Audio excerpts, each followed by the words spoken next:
Hi, I'm Olivia, and welcome to the Grants team at Minds Beyond Measure. I'm one of the volunteer grant writers at MBM, and I'm going to guide you through the orientation process. Myself and Alara, another MBM grant volunteer, will navigate you through the grant application process, and I'm going to show you the resources that we use and how to search for and apply for a grant.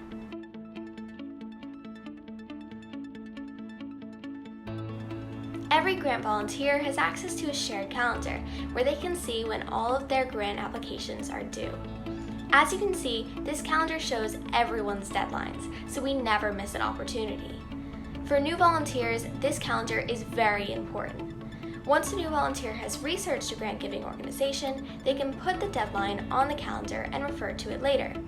All they have to do is tap Create Event, then type in their name, the name of the organization, and add the words Application Deadline. After that has been completed, the volunteer should make sure that the event is added to the correct calendar and adjust the event to the date that the application is due. The time should also be adjusted to 12 a.m. to 11:59 p.m. to indicate that it is an all-day task. Finally, the status should be shown through the color of the task. Pink is not yet started, blue is in progress, yellow is needs review, green is completed, and red is deadline passed. Then the event can be saved and edited at a later date. Now you know everything you need to know about the grant calendar.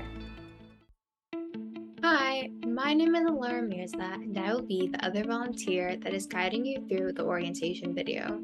Right now, we're looking at the first folder labeled Orientation. So, one of the most important things in this folder is the record of hours. This is the spreadsheet that you can use to keep track of the hours spent on your work at Minds Beyond Measure each week. If you're an intern, you can open the spreadsheet that is labeled (intern). Otherwise, if you're a volunteer, open the file without the indicator. Now, as you can see, the days are listed on this row here and the weeks within this column. Input the amount of hours spent on Minds Beyond Measure work each day, and at the end of the week, insert the total here. The most important part, though, is to be sure to make a copy for your own use. You can do so by clicking File, then Make a Copy. Be sure to label your copy with your name and click the Make a Copy button. Next step is to share your copy with your volunteer coordinator.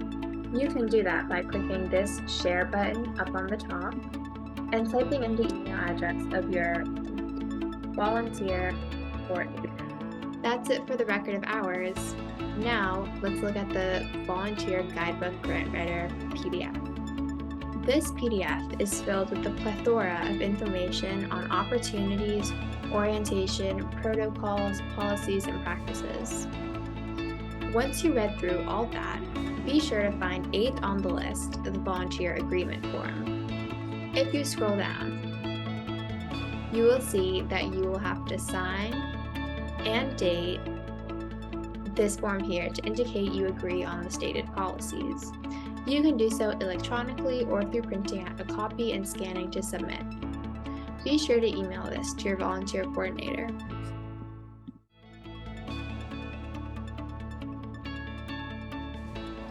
It's important that a grant volunteer is also familiar with the IRS document. When researching a grant-giving organization, you should verify a few things through this document. You should type in the name of the organization and add the number 990. ProPublica will probably either be the first or second option, and that's usually a good choice. Then you can download the document through the website. You should look at line 25, where it says Contributions, Gifts, Grants Paid. If this number is rather large, that's a good sign because it means that the organization gives a lot in grants. Then you need to take a look at line 2, where we can see the supplemental information. If the box shown on the document is unchecked, that means that the organization accepts unsolicited grant applications, meaning that we can apply without being invited, which is exactly what we're looking for. If everything looks good on this document, you can go ahead and refer back to the Grant Prospects Planning Sheet, which we'll go over next.